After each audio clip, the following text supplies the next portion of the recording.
Hello everyone and happy holidays. Hope you're staying safe out there. Welcome to another video on the channel. And in today's video, I want to talk about WIZARD101 and everything they can do to fix PvP. But instead, this time, I'm going to try and not be so ranty. Okay, alright. So point number one, there is no reason to play. Now, there are two things you'll play a ranked mode for in gaming in 2024. One, to get better and rank up. And two, cosmetics, right? That's a pretty common thing, standard across the gaming industry, right? Now, in Wizard 101, we have a big rank inflation problem with a lot of people being boosted and have cheated to get their rank. And on top of that, we don't really have any good cosmetics. Back in 4th Age and before that, you had like the cool commander set, the duelist set, the like the gorilla mount as well. Really cool stuff you could go for it, but going into 5th Age, we kind of had a pretty big downgrade in terms of the gear. We only got one new gear set, which was like the Warlord gear, which everyone just doesn't like really aside from the cards. The cards are pretty cool. And also, a couple years later, we got the revamp of the commander set with the stars and the moons, which obviously is good. A lot of people liked that. So in terms of incentives and what to play for other than rank, you pretty much only have the Warlord Wand, which 99.9% of players aren't going to be able to get because the rank system is really bad. We'll talk about that a little bit later on. And you obviously have the stars and the moons, which is obviously really great. But even for that, you have to hit captain to get the gold medals to make that gear set, which hitting captain is still like, top 1% of the community, right? So it's tough for the average player. Number two, Google Doc strats. Now, I haven't really talked about this in general because I feel like it hasn't really been a big problem until now. I've been playing the game a little more recently, obviously more casually, right? I don't even have my weaving done on all 7 schools at the moment, but I've noticed that there is just a big rampant influx of people literally making docs and sharing it with other people to get them ranked up, which is kind of in a way a form of boosting, right?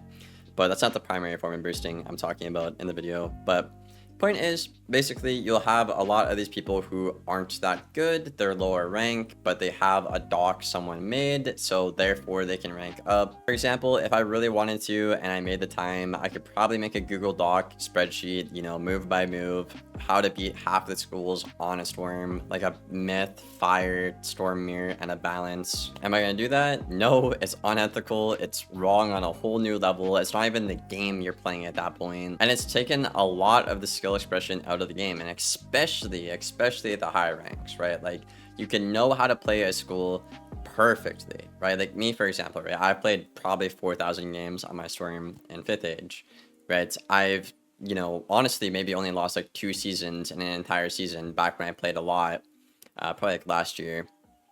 And point is, I know that matchup in and out, right?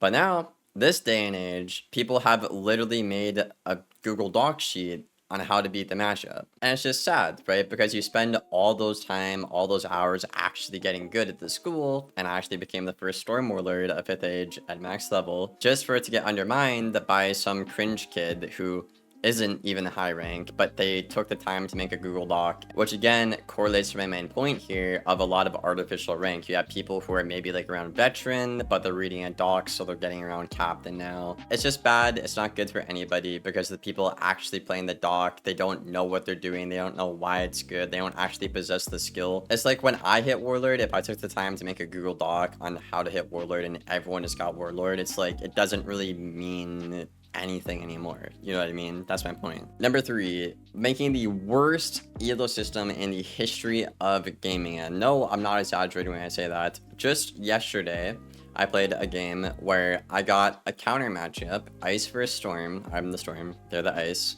and they're dueling death, which is just horrible. It's only good against Storm, their strat, right? And of course they win because, they're just destined to win, right? It's a counter matchup. And I have to lose 20 rank, which with how much I play the game now, which is still a little more than the average player, by the way, that is still 2 days worth of my time simply gone simply because he just wanted to be on the counter school. It's incredibly dumb. And the devs have said that they are making changes. And I think Rapbeard just said like today that the coding is done. They just have to figure out how to update it. It's just really bad, like, especially when you get to the top level of play. Like, you literally gain 2 rank, but you can lose like 22 rank. So just think of that. If you're gaining 2 rank and in one game you lose 22, you literally have to play 11 games to get that rank back. And another problem is people who actually have high rank are so afraid to lose it because of how punishing and bad the elo system is.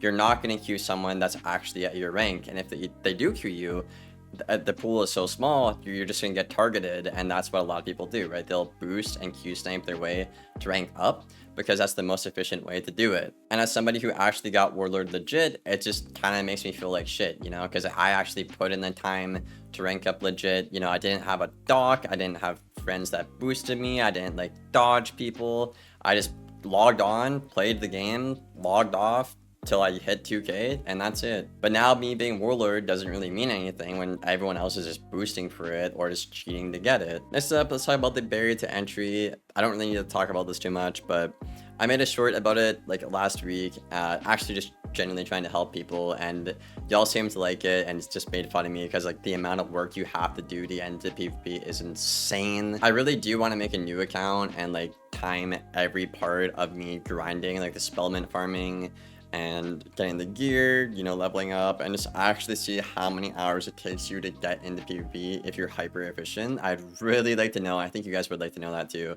So let me know if you want to see that on the channel here or not. But yeah, I want to say like most people in the game aren't going to get into PvP even if they want to because the barrier to entry is too high. And what makes this problem very clear is when the Star and Moon set came out, it was actually only arena tickets you needed to get. So what a lot of people did was they would go into PvP and just throw games until they could buy the rope.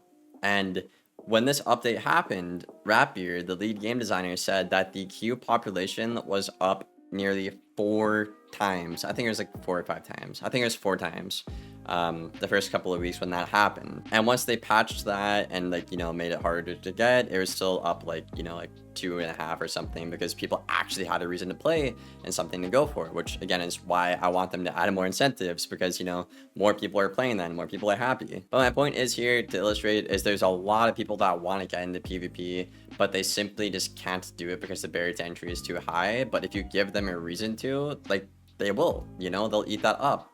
So I think providing more incentives to play the game and lowering the barrier to entry would get them that, you know, 2 times more players that they probably want and they're looking for. Number 5, don't regulate cheating and Q sniping. So one of the examples I like to use is when I was waiting for Warlord, it was back when you could like set with like 110 resist, by the way, and you're immune, by the way.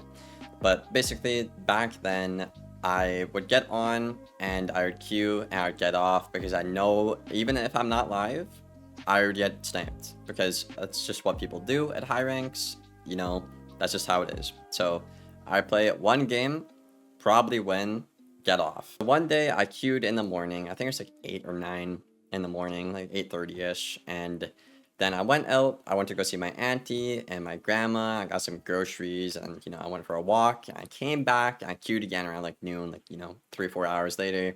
And this guy was still fleeing, trying to get me for those 3.5, 4 hours, right? That's how bad the harassment is in PvP. For example, there's people out there who have stream sniped multiple creators blatantly every day for over a year that never got banned, right? And one of the more popular ones is Fred Sparkle Sword. This guy literally would stream snipe people like 3 times a day for like, I think like almost 3 years, I think it was roughly. And he only got banned when he went live on Twitch, literally stream sniping me. That is the only time they took swift action and they banned him within 24 hours. So they literally had to go live on Twitch, broadcasting themselves cheating to get banned at a reasonable rate, which I think is absolutely insane. Absolutely insane, because people will admit to it in WizChat, in the PvP Discord itself, and nothing will happen, right? And you can see from their behavior, if they looked at it for like, you know, 5-10 minutes in their queuing pattern, that, oh, wow, there's clearly something going on here. They keep queuing the same account, every single day. So it is a really big problem, and I really wish they would take it more seriously, because a lot of people look at the leaderboards as in like, oh, like I want to be like that guy or something. But when like 75% of it isn't even legit, I think it causes more problems. And also people who want to rank up legit or got that rank legit, like when I got Warlord, it's just, I don't really feel good about it anymore, because anyone can just boost or read a doc or snipe to get up there now. It just doesn't feel good. And that's pretty much everything I got for the video today, y'all. I mean, I have some more minor things in here, like, you know, they talk about changes, but then changes never come.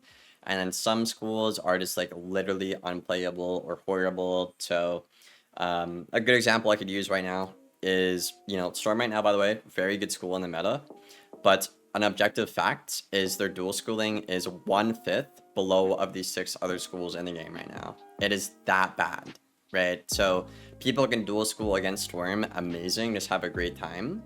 But Storm can't dual school against them because of just how the math checks out at the end of the day. So just blatant, absurd, like game-breaking things like that also stay in the game. And there's a lot of other examples as well. You could talk about legacy spells like Frostbite, Storm Elf, Poison, you know, Ice Blimp. You could go on and on. But my point is, they talk about these changes and they're like, oh, well, it should be out of the game, and it's never out of the game. And even if it's like a very big, like objective problem, they won't prioritize it and get it fixed right away. Anyways, that's everything for the video. I hope you guys enjoyed it. Leave a like and sub if you made it this far. If not, that's okay. Thank you for watching. See you on the next one. Thank you for being here, and take care. Goodbye.